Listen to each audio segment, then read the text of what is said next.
Okay, so greetings everyone. Welcome to SDC in Focus, the October Town Hall. We have a very, very special guest with us today, Dr. Edith Ava Eger, and I believe you go by Edie if I'm not mistaken, Dr. Eger.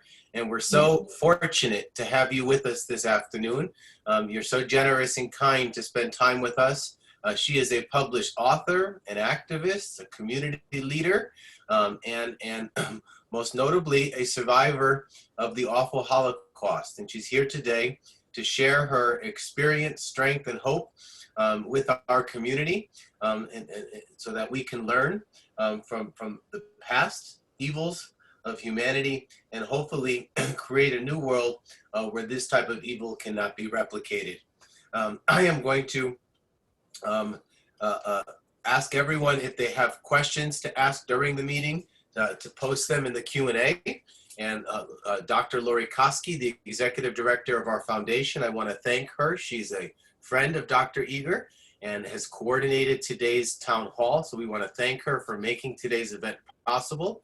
It looks like our participants are growing by the second, so we are delayed just a couple moments. I want to apologize also. There seemed to be some confusion as to the start time of today's event. So if you know anyone who thinks it started at 11 a.m., if you can please let them know that we're just starting now at noon.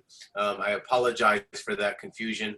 But we have a panel of students who are also participating today who will be asking questions of our guest speaker as well.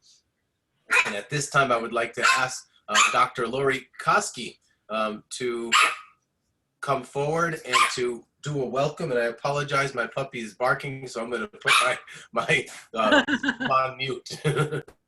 Dr. Cortez, do you have a COVID puppy in your house?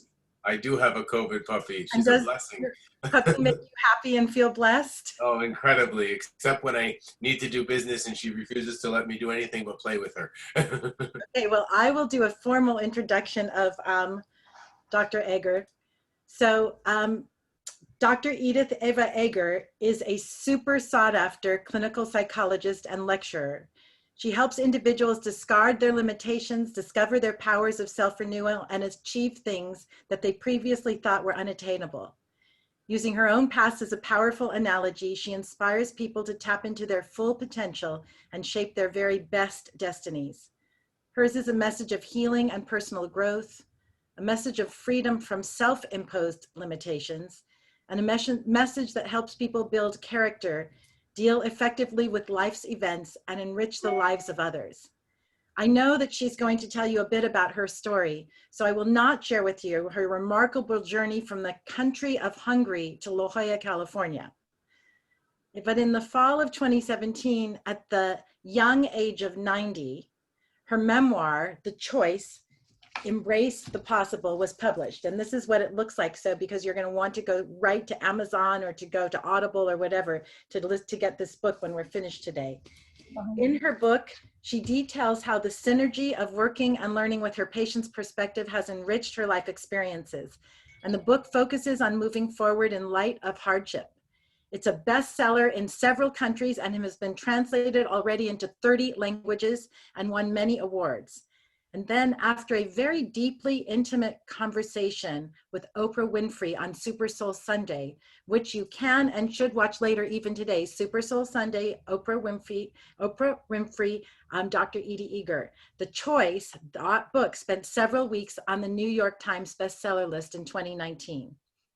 In September, just last month, her latest book, The Gift, 12 Lessons to Save Your Life, was released in both the United Kingdom and in the United States, and it is already being translated into 9 languages. I met my friend Edie when I was convening a working women's empowerment group in 1985. I know, that's very 1985. And Dr. Eger was our keynote speaker. We formed a friendship all that long ago, and I have followed her like a disciple for all of these ensuing years. Edie's optimism about life and the love that exudes from her, and you have already seen it if you were on a few minutes before when we were chatting with everyone, but her love is a constant inspiration, and especially so with all of the challenges we and our communities face today. Dr. Eger, would you like to give us some opening words before we and our student leaders ask you some questions that we have prepared for you? If you don't mind, Lori, just very quickly, sorry, Dr. Eger, I want to recognize, Dr. Eger, that we have 2 elected officials with us as well, participating in our presentation, and I know one of them is a friend of yours, Maria Nieto Senor. Dr. Senor is the president of the Board of Trustees for the San Diego Community College District, and she speaks so fondly of you. And Trustee Craig Milgram are both with us today, so I just wanted you to be aware of their presence. Excuse me. Please proceed. One of the most beautiful words that I can say to you, that God put us here. We are a seed, and then we going to see how we can water that plant. I just came from the outside, and I have beautiful plants. I also had my 93rd birthday, and my home is filled with flowers. And I like to kind of celebrate today that many people can do what you can do, yet you have that authentic, one-of-a-kind, beautiful personality that no one can ever replace you. So I came to celebrate, and I like to say, yes, I am, yes, I can, yes, I will, that's going to be your mantra, that I can't is not in my vocabulary. I can, because I am willing to risk. That's the wonderful 4-letter word, that I'm willing to risk to really explore something that I have previously avoided. And that's why I like to be called not a shrink, but a stretch. That's terrific. Would you like us to have would you like to take some questions from us, Dr. Eger? I would very much like to hopefully welcome the questions. Yes. And before we start with Dr. Cortez again, can you tell us your mantra, yes, I can? What is it? The three phrases that you said. Yes, I am. Yes, I can. Yes, I will. Yes, yes, I am. I hope everybody is writing it down. Yes, I can. Yes, Yeah. I will. Yeah, Maybe because when I go to a classroom, I put I can't on the board very quickly, and I take the eraser and take the apostrophe and T. I can. Why? Because I think I can. What you think, you create. So think about what you're thinking. And pay attention what you're paying attention to. Because anything you pay attention to, it's going to actually happen. If you yesterday someone told me, I'm broken, I'm broken, I'm broken. So the way you talk to yourself, you're going to really just think that you're broken. But you see, we are the way we can actually treat other people not the way they are, but treat them as if they were what they are capable of becoming. So never treat a person as they are. Treat them the way they were meant to be. And then they rise to the occasion. And I hope that I can be the midwife today, guiding people to give birth to the you that was meant to be free. Freedom is really very, very, very important. So I'm so ready for the questions, because people maybe are pregnant and they're ready to give birth to the true self. And God doesn't make junk. You're beautiful just the way you are. Thank you. Dr. Cortez, will you start us? You're muted, Dr. Cortez. Thank you. Okay. Thank you. My apologies. The first question is mine. Dr. Eger, what was the most important lesson you learned from your treatment during the Holocaust? I think of Auschwitz as an opportunity to discover my inner resources, to be able to not allow the enemy to murder my spirit. They could throw me in a gas chamber any minute. They could really tell me every day, which they did, that I'm never going to get out of here alive. But I think it was an opportunity for each of us not to react, but to respond. So it's very important to read Hans Selye's theory on stress when he talks about that anything stressful that comes to us, we have two automatic responses, we either fight or flee. And that did not work in Auschwitz, because if you touch the guards, you were shot right away, right in front of me. Many girls died. There's no way I could flee, because if I touched the barbed wires, I would have been electrocuted. So what I bring you today is what you were born with, to be able to see that any situation is an opportunity for discovery, your inner resources. Don't wait for somebody to make you happy, because dependency really can lead to depression. That's what my daughter calls it, EDism. The other thing is, are you revolving or are you evolving? So I have butterflies all over my house, and I like to believe that we are here to go through the metamorphosis. And now that we are locked in, is a wonderful opportunity to really discover how we are going to not going back, but to have a new beginning, especially for married couples, especially families, when they have to come up with rules. There is no punishment, there is only consequence, because there is no freedom without responsibility. It's anarchy. Thank you. Sure. Okay. Anytime. Laura, you're on mute now. That's a question.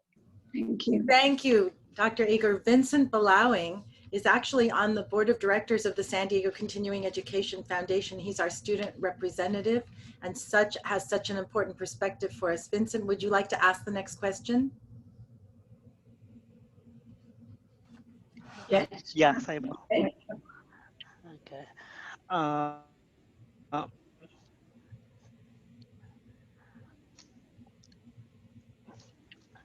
okay, my question is, have you returned to Auschwitz again? If yes, what the thing that you feel to be there again? Have you returned to Auschwitz again, and what was it like if you did? I was taking care of two paraplegics, both coming from Vietnam. And one of them was chronically angry, chronically blaming everything, everyone, country, God. Conversely, the other one was telling me, hey, Doc, I'm in a wheelchair and God gave me a second chance. And I can see my children closer, and I can see the flowers much closer. And here I was wearing a white coat, Dr. Eger's Department of Psychiatry, and I felt like Imposter. a terrible, terrible, phony imposter. And that's what made me decide to recognize that I came to America penniless. I didn't speak a word of English. I held my secret. I went to school, and now I have not really realized that I cannot take anyone further than I have gone myself. And that's when I decided to go back to Auschwitz, which was the most positive thing that I did, and it changed the way I meet with my patients and go through the level of grieving, feeling, and healing. We don't grieve over what happened we grieve over what didn't happen. And that reminds me of my granddaughter when she asked me to buy her a beautiful dress so she can go to the bishop's school for her dance. And I came home, and out of the blue, I was crying and didn't understand, what am I crying about? And later on, I acknowledged that I'm not crying because I bought Lindsay a dress. I cried because I never went to a dance. So that's why we use a lot of denial and delusion. We use a lot of defense mechanism.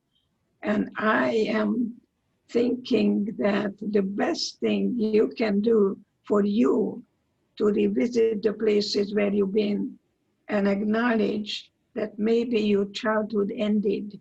That's a good question. When did your childhood end?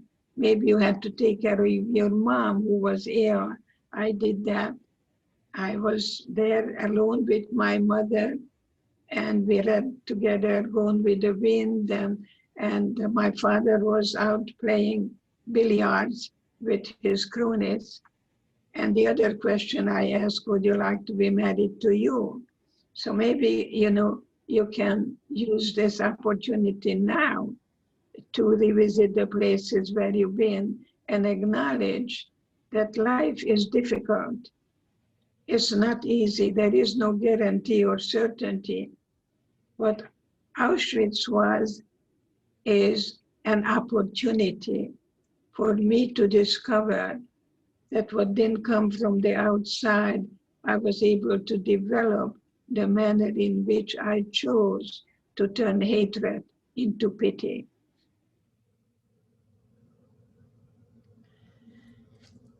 Wow, and we're going to stick some with your experience there, and we have our student leader, Alan Chavez. Alan, will you introduce yourself and ask your question? Hi, Dr. Eger. Hi. My name is Alan Chavez. I am a student for C Mesa. I'm the president for the ESB group, and it's a pleasure to be here with you, to interact with you, and to know you in person. Actually, if we are in video chat, it's really fine to have the experience to speak with a person really nice like you. I have a... I see what I lived. Yeah, I have a special question because I know that you have many year experience and living this situation of the Holocaust. The question is that after 75 years, the end of the Holocaust, and knowing that many innocent people die in Auschwitz, how do you feel knowing that many criminals like Dr. Mengele and other officials of SS did not pay by their crimes? How do you feel about it? I like to tell you that there is no forgiveness without rage. And I have gone through that myself. Yes, I also know that my parents died in a gas chamber, and I also know that I took care of a 14-year-old young man who was part of the white supremacy group. And I know that unfortunately hate is here. The white supremacy group is growing. The neo-Nazis are growing. I want to be a realist rather than an idealist. There is no love without hate. There is no life without death. There is no summer without winter. But when I came to America and I worked in a factory in 1949, one of the bathrooms was colored. And I realized after Nazi Germany and communist Russia that in America there is prejudice. Prejudice means to prejudge. So love is not what I say, it's what I do. I joined the NAACP. I marched for Martin Luther King. I even got a hug, and I was singing the mamas and the papas way before you were born. And I'm here today doing everything in my power, how we can empower each other with our differences. That you can be you, that I'm not better than or less than anybody, but I owe it to my parents. And one of the most beautiful gifts of God is the gift of memory. And that's why, as long as I live, I'm going to show up and do everything in my power to acknowledge that each and every one of us matter. There'll never ever be another you. And you can do what you can do, and together, hopefully, we can form a human family. And that's my dream, so we can finally survive in this world, in this planet.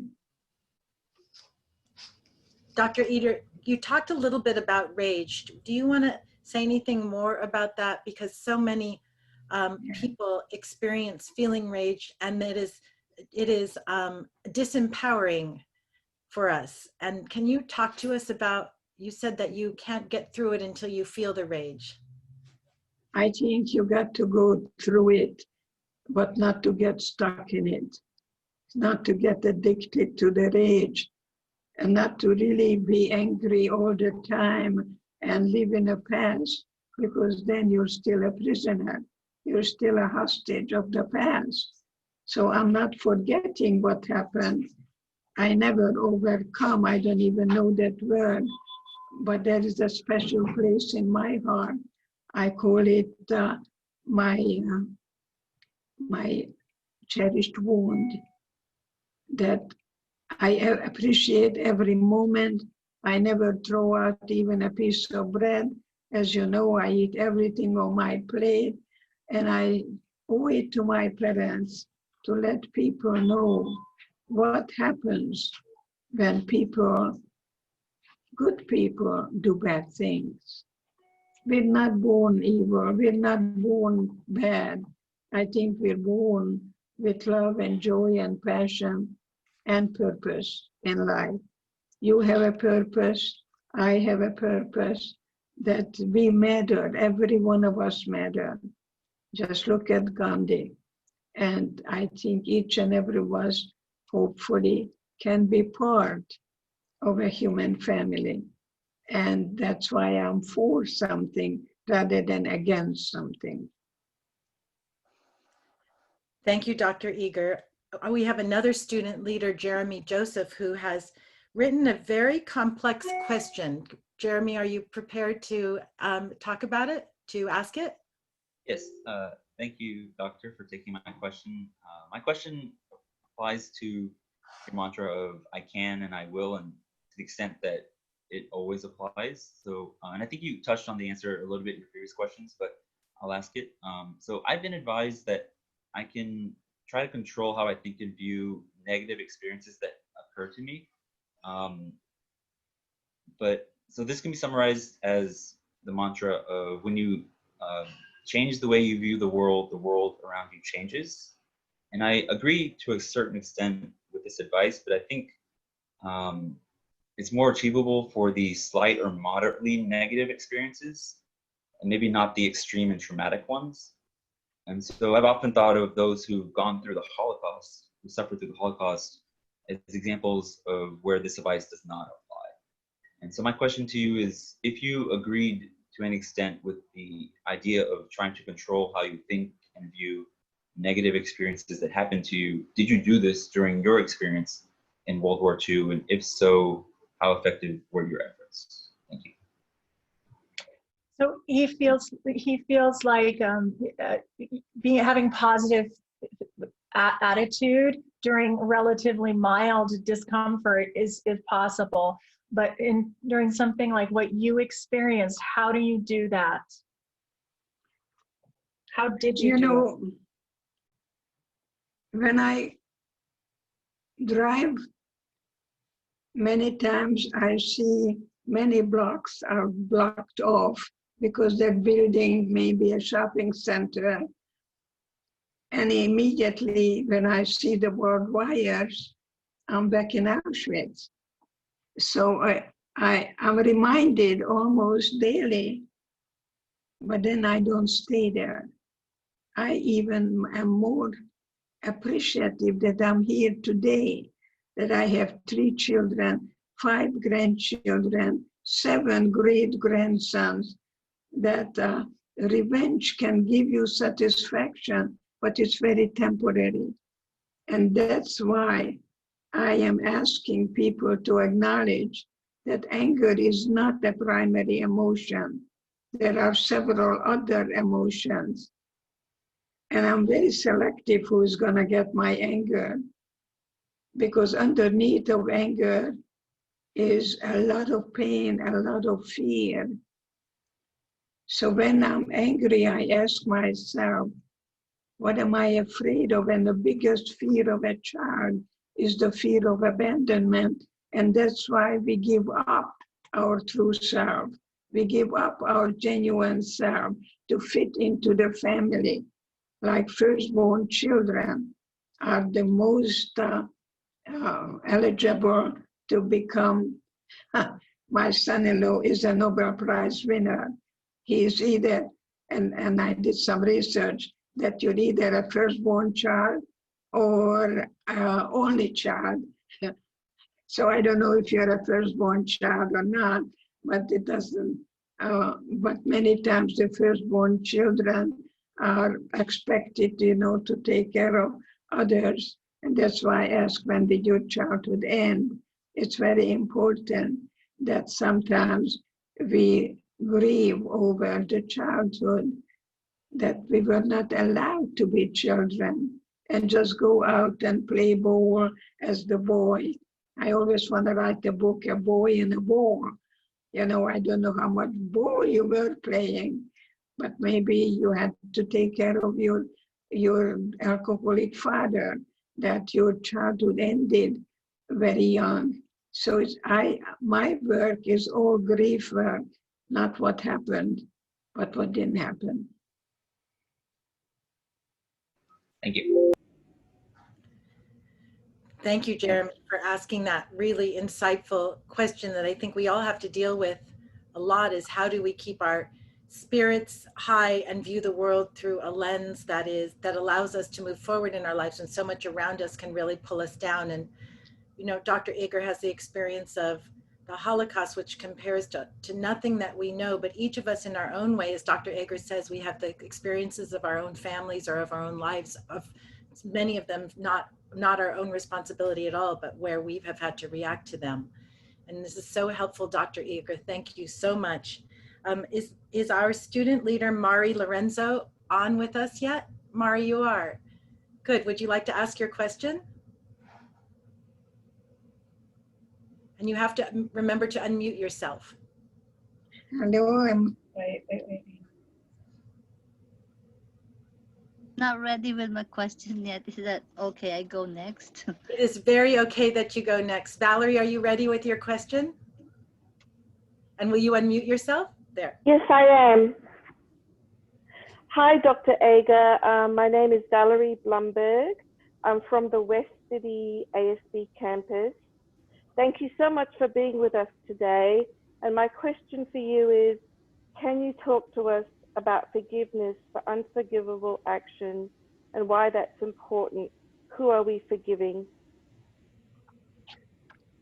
I think people maybe have an idea that forgiveness means that I forgive to someone who doesn't really deserve to be forgiven. But the way I look at forgiveness is that forgiveness is a gift that I give to myself, that I don't allow myself to carry the Nazis. I don't have godly powers to forgive. I have powers to do what is humanly possible. So I look at forgiveness as a gift that I give myself, that I can have a passionate, wonderful life filled with joy and passion and purpose our life. So I do not know how to forgive someone because I don't have such powers. I do what's humanly possible, and God is going to do the judgment. Thank you. You're welcome. And Mari, are you ready yet to join us? Yes, I'm not sure if how late I was and what questions was asked before I joined. So I got emotional there. um, Thank you for being emotional. I think we all feel a little emotional. That is very good, because what comes out of your body doesn't make you ill. I think it's good to have a good cry, and then you say, I had a good cry and I feel better. And so don't look for medication when you're grieving, because the medication is just going to maintain a certain being. It's not that I'm against medication. Many people have genes that are really not very well balanced, and they need the medication. I take every morning thyroid medication because I'm hypothyroid. So I think it's very important to have a good brain map and a good examination as to where you are in your brain. And I beg young people not to smoke pot because it interferes with the natural growth of our brain that is not ready until we're 25 years old. So I don't drink and I don't smoke. I am a dancer. My body is a temple. I'm very careful what I put in it. oh wow. Well, I have so many questions, Dr. Eger. Thank you for being with us. My question was like, how did you lose hope when? No, I never lose hope. You always find hope in hopelessness. You always find what you look for. And I was 16, very much in love in Auschwitz. And I was dreaming about the day when I will see my boyfriend again. He told me I have beautiful eyes and beautiful hands. No, I was dreaming about this is just temporary and I can survive it. Never ever allowed the Nazis to come and affect my peace of mind. Okay, thanks so much. There is hope. In addition to hope, will you talk to us about resiliency? So many people have actually had really intensely traumatic experiences in their life, and we have some students on our in our campuses, all students everywhere, who have had situations that they've really had to endure through. How did you develop such resiliency in your spirit, and what can we do to develop our own sense of resiliency for the things that really knock us down?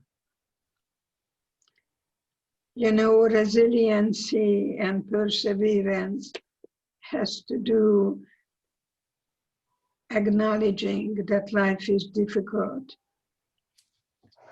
I also know that unfortunately there is sexual abuse in the universities as well. And many times when a woman comes to me, I was sexually abused. And I don't know how to tell you because you were in Auschwitz. You know, we don't compare, but I can tell you that if you were sexually abused, you were more in prison than I was in Auschwitz because I knew the enemy. And you may have been touched by someone like maybe your stepfather or an uncle, and you carry your secret. And what comes out of your body will never make you ill. I ask you, use this time now to be able to face the part in you that you were able to somehow survive because you made it. So the question is not why me, it's what now. So to be a good parent to yourself, you want to acknowledge and not to operate on denial or delusion. I ran away from my past for 20 years. I had my secret, and then my secret had me. So I hope that you are able to never, ever blame you. It's not who you are, it's what was done to you. I refuse to be a victim. It's not my identity, it's what was done to me. And that's why it's important for me to be a good guide. I like that idea of being a guide, go from darkness to light, from prison to freedom. And the biggest freedom is in your own mind, and the key is in your pocket. So you want to choose love and passion and joy, but you cannot really have love unless you're able to acknowledge that love has to do with the ability to let go of your self-dialogue that maybe is holding you hostage and prisoner of the past. I don't live in Auschwitz. I go through the valley of the shadow of death, but I don't camp there. I don't run from Auschwitz anymore. So find the Hitler in you. There is kindness and goodness within us. And there is also when we say, yes, but I'm not able to do that. You have to risk in life. And I rather risk and suffer than not risk at all. So if someone you meet and you tell them, I would like to get to know you, and you tell me that you like me very much, however, you really don't want to get to know me well. Now what's happening? That I expected something and I didn't get it. But the word rejection has nothing to do with anything other than you expected something and you didn't get. No one rejects me but me. So don't ever think that you give so much power to someone. You just wanted something, and it's okay. It's okay to be disappointed, but don't get discouraged. So then you say next, and you go to, so don't make people define who you are. You know, my granddaughter was in a class when the IQ started at 147. And I went to visit the class, and the teacher called my granddaughter Lindsay, my little red caboose.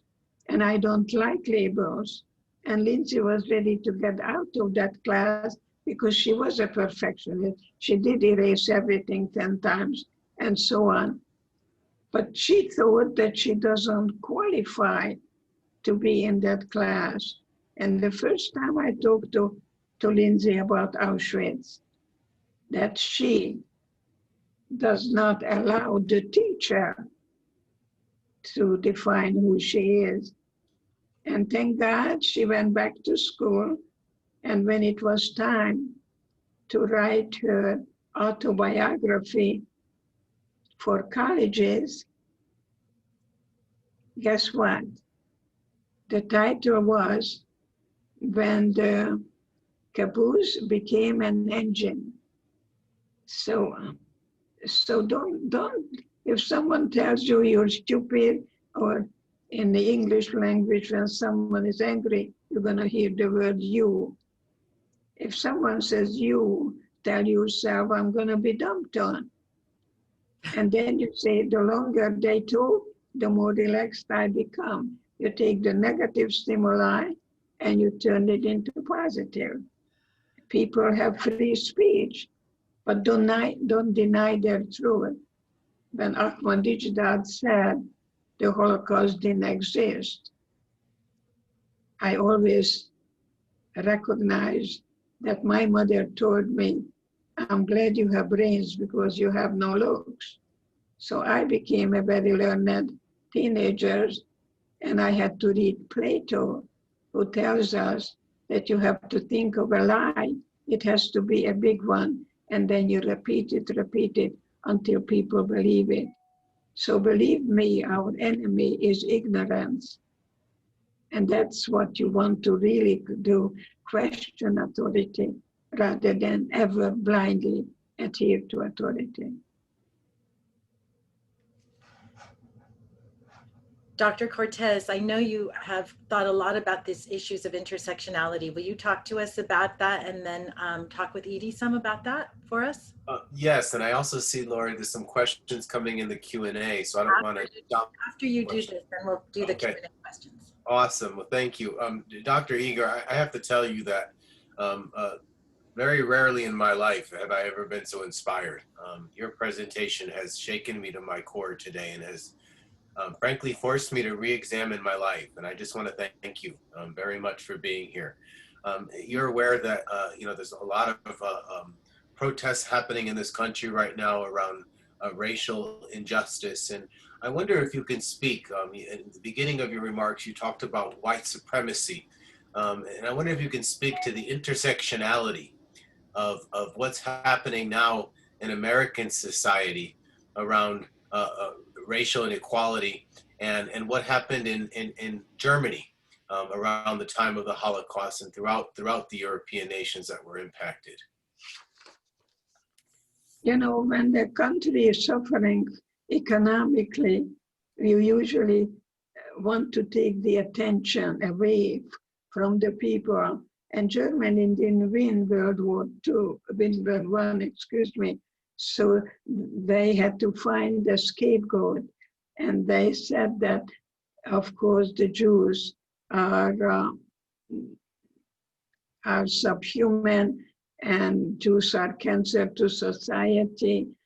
And that's why it's very important for you to hopefully unite and see how you can change the situation, and not by violence ever. You remember I was with Martin Luther King, and I'm hoping that people acknowledge that violence breeds violence. I'm hoping that we are going to unite also, that America is a country of immigrants. And without that little Jew, Einstein, we would be in a very different place than we are now. So you see, I think it's important to not to give up ever, but to change gears.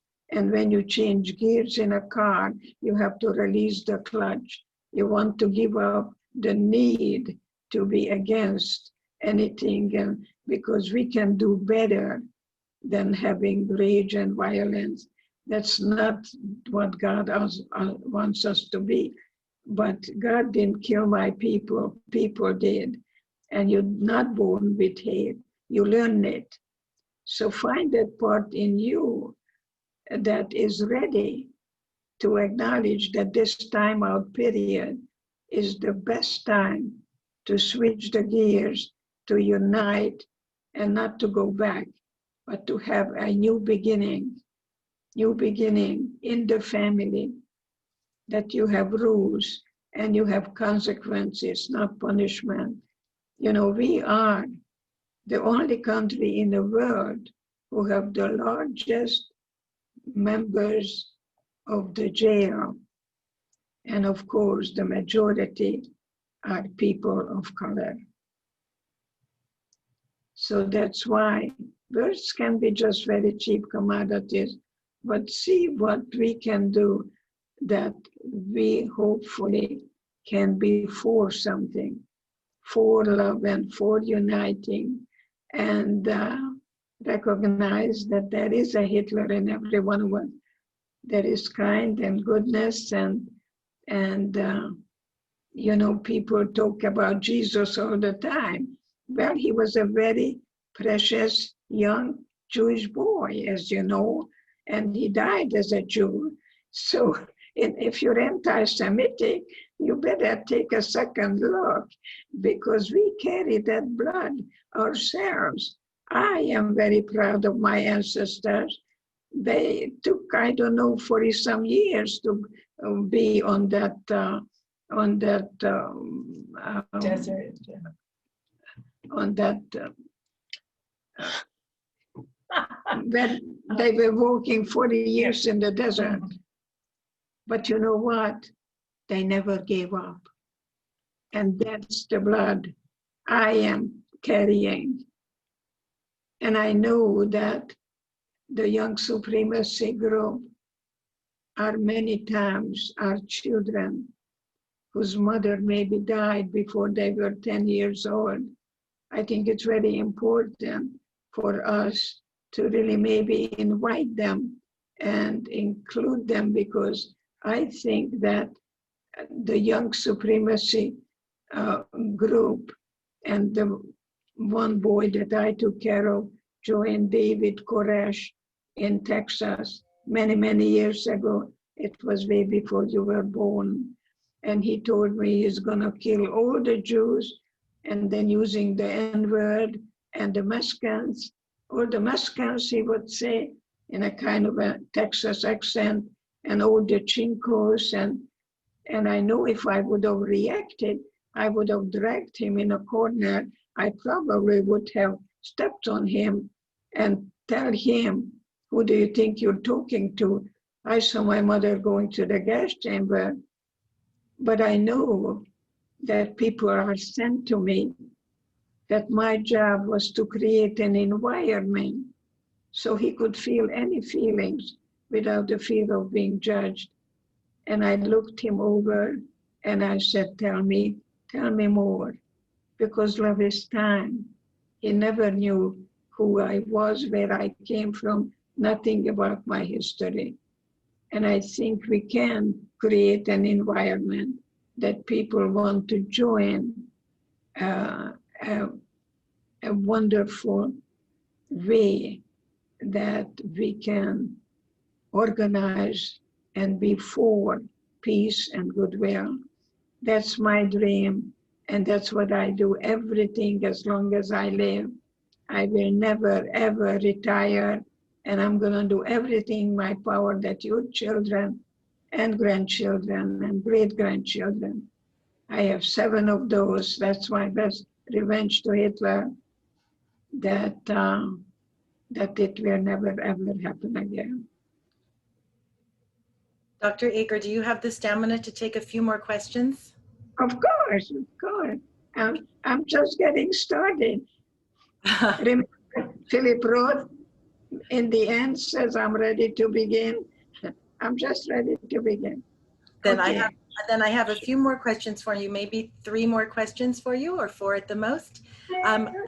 Our friend Clara Frank asks, I feel that there is discrimination against old people.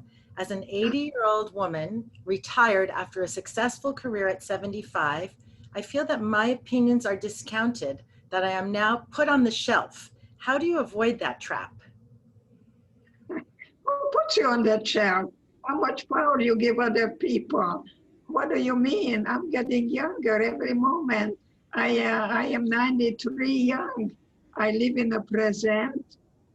I can only touch you now.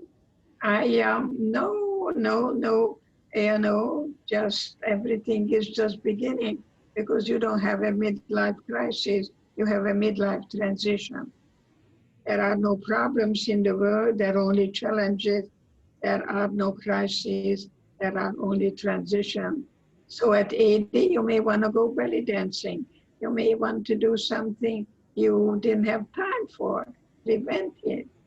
Pick up my book, The Gift, and you will see how you are such a gift to the world. You're just a chick, you are 80, guys. It's time to go, maybe, and do some, I know that the kind of music I like, the children call it supermarket music. I love the big band. I learned the boogie woogie when I was liberated. And you can have your rocking and rolling. It's not my kind of music, but it doesn't mean that my music is better than your music. So at 80, I don't know what is your music, that maybe there is something that you have avoided previously. So go the risk, and maybe you want to write a book and get to know your family, because in some ways we are all victims of victims. No more blame, only self-responsibility. So at 80, you're just getting to grow up and be a true woman of strength, not a strong woman, a woman of strength, because your strength comes from the inside out. And who knows? Nowadays, women go and go on the computer and say, I'm looking for a widower who was happily married. That's usually a good bet. Don't get into the divorced men who are still angry at their wives, and he's not much fun. But I would think it's good to look for a widower who was happily married, and then he can give his wife a gift, because the biggest gift I can give to my husband, that he didn't leave a cripple here. So you can now give birth to the you that you're very happy to be with yourself, and pay attention to your self-dialogue, that you get up in the morning and you say, I'm free at last. You say that I can be my own best friend. So congratulations, and I hope you'll get to meet and celebrate every moment in life. Wow, thank you. We have another question from Melanie. Dr. Eger, I've read your book and have loaned it to a childhood friend who I think will be inspired as much as I was. My question is, what would you advise someone suffering from PTSD to do when they are trying to find who they generally are amongst the constant triggers and life's responsibilities in everyday life? You know, one of my wonderful colleagues calls it post-traumatic growth rather than post-traumatic stress disorder. The trouble we do, that people come home from the war and then we start pathologizing and we give them a label. It's not a disorder, it's post-traumatic stress reaction to a loss, that you are able to revisit the places where you've been and to be able to relive that experience, but don't get stuck in there. And that's the work I do, grieving, feeling, and healing. You cannot heal what you don't feel. So I think it's very important for you to embrace the part in you that you were told one thing and you found another. You expected something and somehow it didn't come true. So that means that you're going through the valley of the shadow of death, not to come there or set up house or there. So it's post-traumatic growth. And that's the work I do. You know, I was asked at Fort Carson by a general to come and lecture to 4,000 people coming back from the war on PTSD. And we made a deal and I get paid, and I arrived in Fort Carson and I saw 71 everywhere. And you know what? I was liberated by the 71st Infantry on May 4th, 1945. And when I told them that without that uniform, I wouldn't be here today. So why not maybe get together if you're married and see what are you appreciating about each other and what are you resenting about each other. Because sometimes what we appreciate one time, we resent the other time. My husband was very perfectionistic, and when we would go and invite to a party, he was already in a car and he's anxiously waiting for me to get ready. And I didn't like that. But when I needed to take a plane to give a lecture and a keynote address in Paris, and 5 o'clock I had to be at the airport, you can be sure my husband was going to be on time. So what we resent one time, we appreciate another time. So find all those parts in you so you can be a whole person, W-H-O-L-E, not a half person. And that's what happens. People marry each other many times when they don't know each other because they fall in love. But fall in love is a chemical high that lonely people get from chocolate. It has nothing to do with love. It has to do with sexual desire. It has to do many other things. But my definition of love is the ability to be able to meet someone who is your spiritual life mate. So marry your best friend, not the hot lover, because that is temporary. Oh my gosh, we're just getting so much Edie-isms. I'm writing some of them down, Edie, so that at the end I can tell them back to you. I don't have all of them, but I have. Self-love is self-care. It's not narcissistic. You can put that one there. Say it again. Self-love is self-care. It's not narcissistic. Narcissistic people don't like themselves.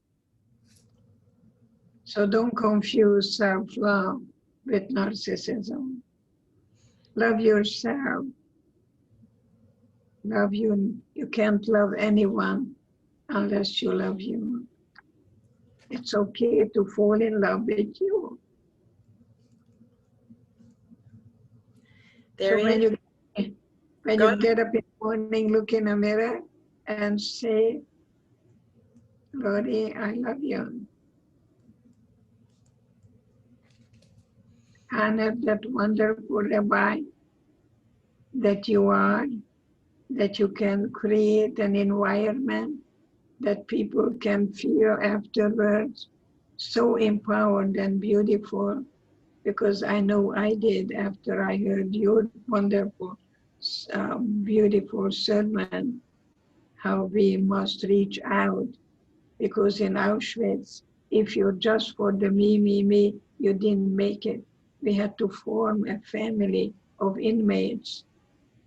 And I remember my sister was more hungry than I was, and I would save the bread from the night before, and I gave it to her the next day. So it was very important for us to cooperate, not compete or dominate. When I gave my friends the bread that Dr. Mangala gave me when I danced for him, you know, I could have eaten it up, but thank God I shared it with the girls. And when I was in a death march going from Mauthausen to Gunskirchen and ready to stop and being shot, they came and they carried me so I wouldn't die. I want to tell you that the worst can bring out the best in us. All we had was each other then, and all we have is each other now. You matter. Every one of us matter. Dr. Eger, that sort of leads right into the questions. There's several questions along this theme. And so I'll ask you, but several people asked it differently. Are you concerned about what's happening in the United States right now? How can we keep hope that goodness would prevail? And how do we handle the hatred that's being fueled by our president and our government? Well, one of the things that I ask people to question authority rather than blindly adhere to authority. And I think that's very important because many people just don't really want to do anything except complaining and being against. I don't think that's a good idea at all.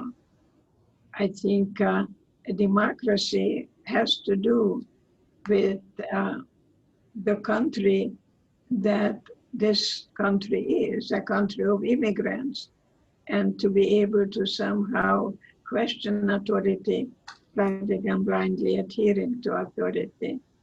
You know, I think people are many times not realizing that one person can make a difference. I always talk about Gandhi, that he brought down the whole British Empire to their knees without any bloodshed. So I tell you, when I was with Martin Luther King, and I can also say that what I said to myself in Auschwitz, that I don't like it, it's really inconvenient, and it's temporary, and I can survive it. So don't say yes, but say yes, and stop complaining and see what powers you have to be able to be for something rather than against. And love conquers all. And love is not what you feel, it's what you do. So I'm hoping that love will conquer all, that I hope today people are going to make a decision and then put the decision into action, because none of the positive thinking does any good unless it's followed with a positive action. So if you tell me that you want to lose weight, and I'm going to tell you that you buy a calorie book and you do such and such and so, and you come and tell me, Edie, it's so hard.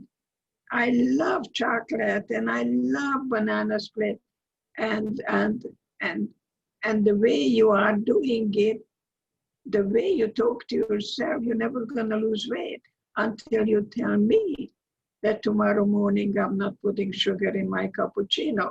It is really, it's not what you say, it's what you do. So this is a good time.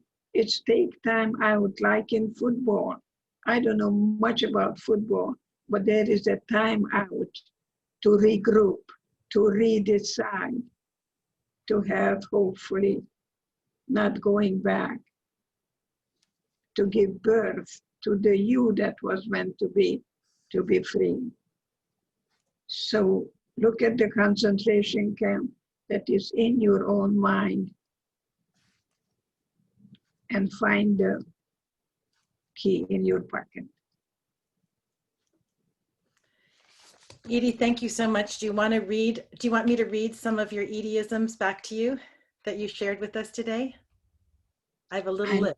I love you very much. I see you have beautiful yellow flowers there.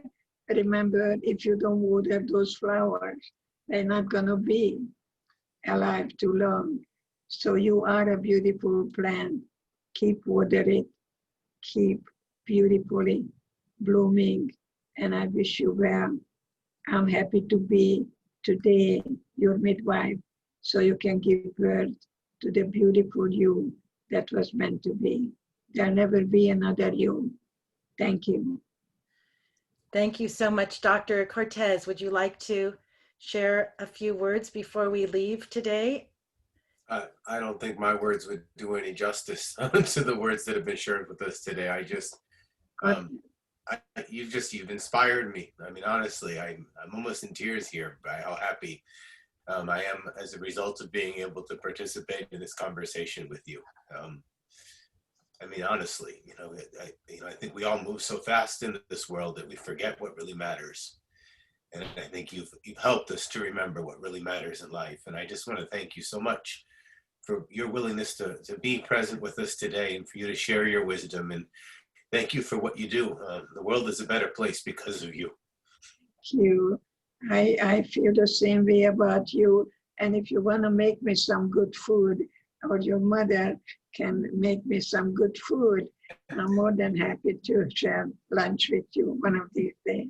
That Okay? would be lovely. I would absolutely love that. I love good food. Yes. Thank you. Friends, thank you so much. And if we take away, Edie, do you want to say what I think? If we take away any of the nuggets, but yes, I am, yes, I can, yes, I will. In our institution, if we wake up every morning and we say that to ourselves about our studies, about our teaching, about our helping one another, about our lives moving forward, changing directions, yes, I can, yes, yes, I am, yes, I can, and yes, I will. Let's hang on to that. Self-talk. Says change your self-dialogue. Instead of, I don't want this, I don't like that, instead of being against, to say, yes, I am, I'm here. I was put into this world for a purpose, and I'm going to be remembered that I did something to make this world a better and peaceful world. Thank you. Thank you so much. Thank you, everyone, for being here today. Shalom, peace. Thank you. Peace and love. Bye. Bye-bye. Thank you, Dr. Eger. We love you.